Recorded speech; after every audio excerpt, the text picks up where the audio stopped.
You and your spouse are running a business together. You're on the same team. You live in the same house. You operate out of the same bank account. And yet somehow you're still having the same argument that you had 3 months ago. Again? Really? I thought you were handling that.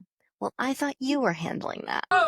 You mean, bow. That's not a communication issue. That's a mind reading problem. Can't you read my mind? And expecting each other to read your mind and always know what the other one is thinking is simply unrealistic. So today, we're talking about how to fix this issue with, yep, you guessed it, a framework. What is this thing? So if you're ready to stop hoping and start knowing what each other is thinking, well, this one's for you. Welcome back to Built for Two, CEO Edition.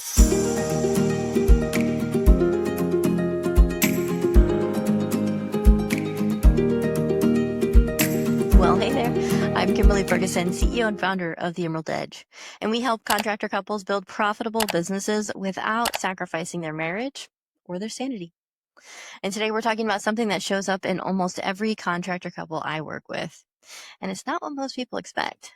It's not cash flow, it's not hiring, it's not even time management. It's the gap between standards and expectations. And what happens when you confuse the two? Because if you and your spouse keep running into the same friction with each other, with your team, or with your clients, I'd be willing to bet it's not because anyone doesn't care. It's because the rules only exist in someone's head. And by the end of this video, you'll have a simple framework, I call it CLEAR, that will reduce friction across your entire business, not just between you and your spouse, but with your team and your clients too. Let's get into it. I'm ready to learn. So first, let's start with definitions, because clarity is literally the whole point of this conversation. So a standard is an internal operating rule. It's how your business functions. It's what you allow, it's what you tolerate, and what you require. And it exists whether or not anyone is watching. Good, I have high standards. An expectation is an external assumption. It's what you hope someone will do, what you think they should do, often without ever actually saying it out loud. So one is a rule and the other one is more of a wish. Standards are healthy. They create structure and predictability. Unspoken expectations, on the other hand, well, they create resentment. I don't know why I expected anything. And here's how you know you're dealing with an expectation that's masquerading as a standard. Have you ever caught yourself thinking, well, they should know that, or I shouldn't have to ask, or isn't this just common sense, or we've always done it this way? Well, that's not a standard. That's an expectation. And expectations that were never spoken out loud become future arguments, and expensive ones at that. And I don't just mean financially. More? There's more? Now here's why this hits especially hard in husband and wife businesses. Well, you're not just business partners. You're spouses, you're decision makers.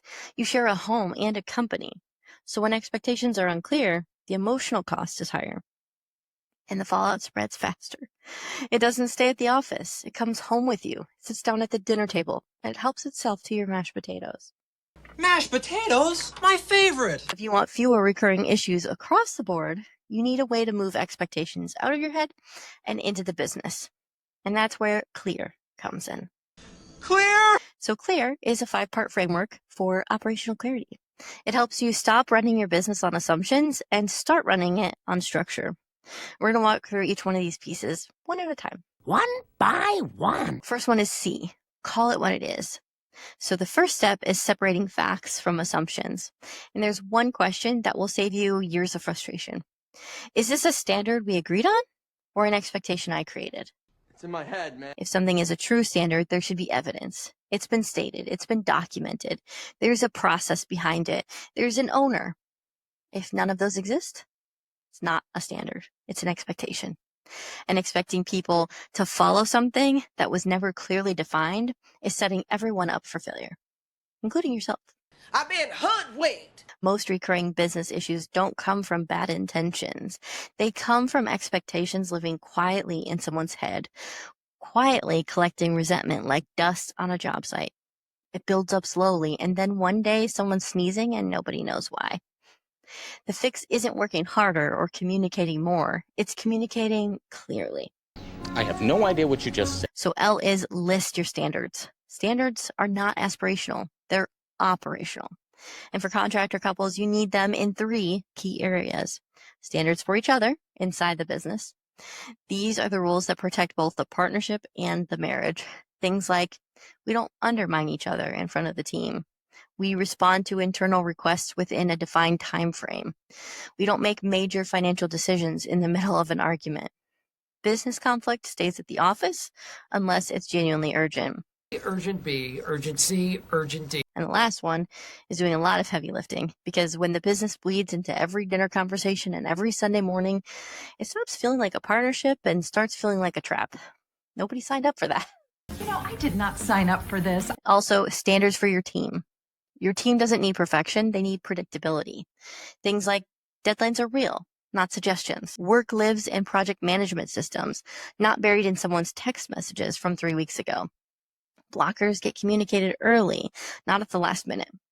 Ownership is clear before the work begins. Instead of clarity, we got miscommunication. And then we have standards for your clients. So this is where a lot of contractor couples struggle, because saying no to a client feels risky. But here's the truth. Your standards don't control your clients. They control access to your business and the conditions under which you operate. Things like work doesn't begin without a signed agreement. Documents are required by a specific deadline. Urgent requests don't override established timelines. Scope changes follow a defined process.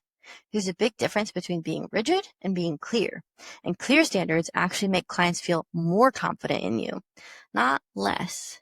You're not being difficult, you're being professional. There's a difference, and your bank account knows it. This will make or break you. And then we have E for explicit expectations. This is where most businesses break down, and really it comes down to one thing. If something matters, it must be said. If it's not said, it's not enforceable. Hinting is not communication.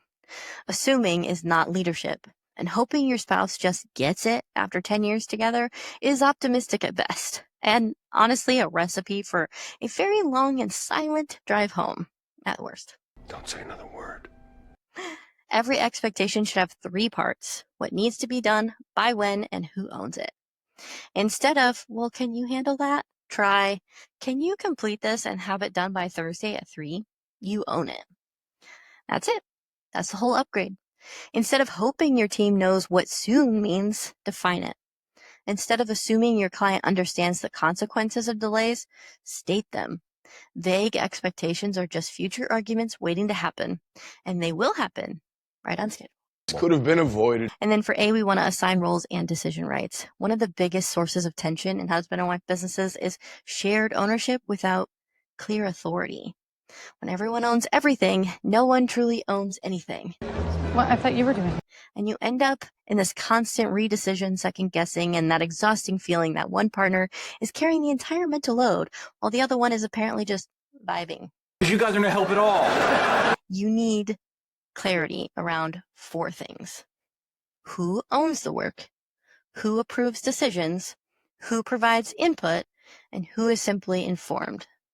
The person who owns the outcome should own the decision within the agreed upon limits. That means define spending authority, client authority, team authority, and operational authority.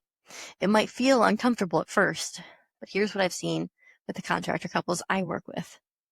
Clarity isn't restrictive, it's actually freeing. When you both know your lane, you stop stepping on each other, and you stop resenting each other for it, which is great because you still have to go home together. You do your thing, I'll do mine. And then R is routinize with processes. Standards that aren't backed by process don't last. Full stop. Processes remove emotion from execution. And in business, where you're also married to your business partner, removing emotion from execution is honestly one of the greatest gifts you can give each other. If your standard is documents are due by Friday, the process should support that automatically. Automated reminders, clear cutoff points, defined consequences. No improvising. No renegotiating every single time like it's a hostage negotiation. When you do hostage negotiations. Because if you're having the same conversation every week, the process isn't working. Or there isn't one yet.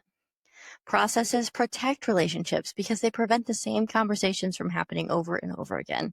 If your business is running on memory, reminders, and good intentions, it's going to create unnecessary tension every time, without fail, like clockwork. So here's your action step, and I want you to actually do this, not just nod along and move on to the next video. You're attacking me. Schedule a 30-minute clear meeting with your spouse. Not while you're driving between jobs, not while someone's half listening with one eye on their phone. Intentionally with this agenda. Call it. What recurring issues keep coming up? List the standard. What should the standard actually be going forward? Explicit expectations. What does done look like? By when? Assign ownership. Who owns it? Who decides? And routinize. What process makes this automatic so you never have to have this conversation again?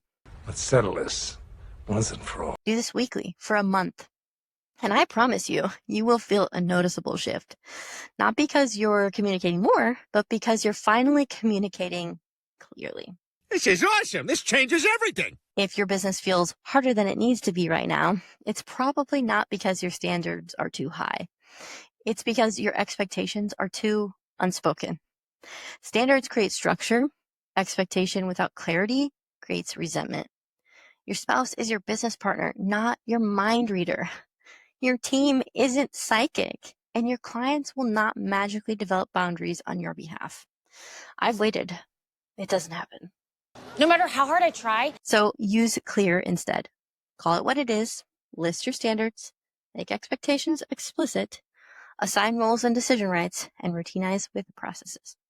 That's how you build a business that works and a partnership that lasts. I actually enjoyed that. Now, once you have clarity, once you know your standards, your roles, and your expectations, the next question most contractor couples run into is, okay, but who actually does what? Because knowing the role is one thing, trusting your spouse to their own lane without you hovering over every single decision, that's a whole different conversation. And that's exactly what we're tackling in the next video. So make sure you're subscribed, and I'll see you there. Anyway, start the next video. This has been Built for Two, where systems keep your business steady, strategy helps it grow, and building it with your soulmate makes the whole adventure worth it. I hope you have a fantastic day, and I will see you in my next video.